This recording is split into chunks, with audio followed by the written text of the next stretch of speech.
台大病院的连续传出了啊，这个医师啊对女性医师起骹动手，甚至啊对女性的病患起骹动手，最后去用判刑的情形啊。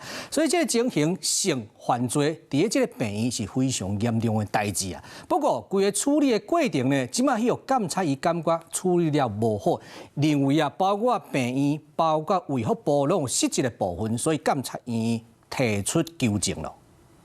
在我们的团队合作之下呢，几乎是死亡率已经是没有发生了哈。台大病院妇产部单情组织郑正红指控，甲住院医生卡来手来，红停业3个月。严格规定中，病院甲主管机关处理失职，或检察院纠正。所有的妇产部应该性侵、性骚零容忍。今仔日检察院开记者会，针对两件性犯罪案，认为台大病院监管失灵。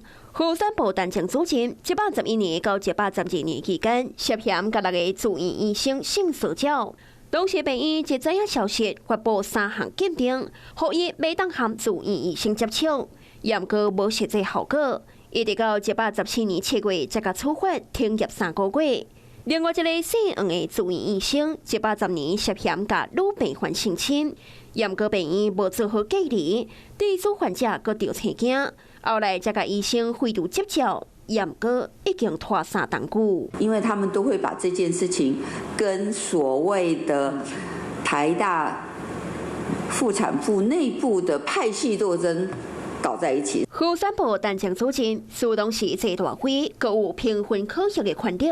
红色这位住院医生无人敢出头，病院也无及时处理，互伊甲受害者继续伫同一个空间上班。真的要零容忍哦，要不然我都不敢去台大医院。